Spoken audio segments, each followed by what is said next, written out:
আপনি কি বারবার আল্লাহর কাছে তওবা করেন, তারপর আবার একই গুনাহে ফিরে যান? রাতে কাঁদেন, বলেন হে আল্লাহ এটাই শেষ, কিন্তু কয়েকদিন পর আবার সেই একই ভুল। যদি এমন হয়ে থাকে তাহলে এই ভিডিওটি শেষ পর্যন্ত দেখুন, কারণ আজ আমরা জানব কিভাবে নিজের নফসকে নিয়ন্ত্রণ করে গুনাহ থেকে দূরে থাকা যায় ইনশাআল্লাহ।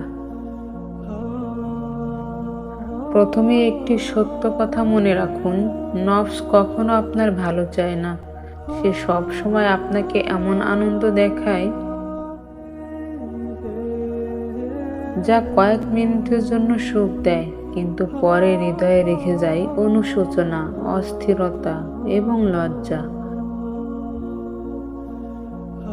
শয়তান প্রথমে বলে একবারই তো, তারপর বলে সবাই তো করছে, শেষে বলে এখন আর আল্লাহ তোমাকে ক্ষমা করবেন না।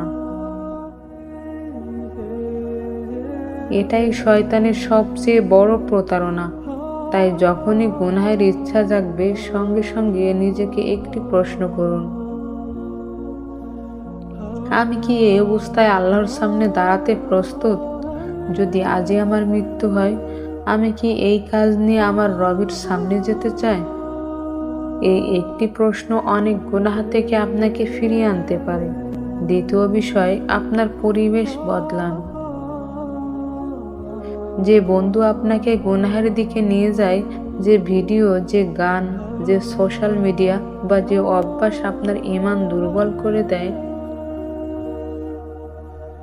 সেগুলো থেকে ধীরে ধীরে দূরে সরে আসুন, কারণ আগুনের পাশে দাঁড়ালে তাপ লাগবেই। তৃতীয় বিষয়, 5 ওয়াক্ত সালাত কখনোই ছাড়বেন না। সালাত শুধু একটি দায়িত্ব নয়, এটি আপনার আত্মার শক্তি।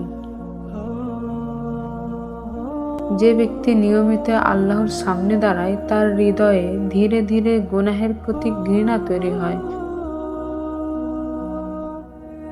চতুর্থ বিষয়, খালি সময় কমিয়ে দিন। অনেক গুনাহ শুরু হয় অলসতা থেকে। তাই নিজের সময়কে কোরআন তেলাওয়াত, ইসলামী বই পড়া, পরিবারকে সময় দেওয়া, পড়াশোনা বা উপকারী কাজে ব্যস্ত রাখুন। যখন মনে ভালো কাজে ব্যস্ত থাকে, তখন শয়তানের সুযোগ কমে যায়। আর যদি ভুল করেই ফেলেন, তাহলে কখনো বলবেন না আমার আর ক্ষমা নেই। আল্লাহর রহমত অনেক বড়। সত্যিকার অনুতাপ নিয়ে তওবা করুন, গুনাহ ছেড়ে দেওয়ার চেষ্টা করুন এবং আবার নতুনভাবে শুরু করুন। একজন মুমিনের পরিচয় এই নয় যে সে কখনো ভুল করে না, বরং তার পরিচয় হলো ভুল করার পর সে আল্লাহর কাছেই ফিরে আসে। আজ একটি প্রতিজ্ঞা করুন, আজ থেকে এমন কোনো কাজ করব না যা আমাকে আল্লাহ থেকে দূরে নিয়ে যায়। যদি গুনাহের ডাক আসে, আমি মনে করব আল্লাহ আমাকে দেখছেন। আর যদি আমি পড়েও যাই, আমি আবার উঠে দাঁড়াবো, কারণ একজন মুমিন কখনো আশা হারায় না। শেষে একটি সুন্দর দোয়া করি, হে আল্লাহ, আমার নফসকে তাকওয়া দান করুন, তাকে পবিত্র করুন। আপনি সর্বোত্তম পবিত্রকারী, আপনি তার অভিভাবক ও মালিক। আল্লাহর জন্য আপনি যদি একটি গুনাহ ছেড়ে দেন, আল্লাহ অবশ্যই তার বদলে আপনাকে আরো উত্তম কিছু দান করবেন। আল্লাহ আমাদের সবাইকে নফসের বিরুদ্ধে জয়ী হওয়ার তৌফিক দান করুন। আমিন।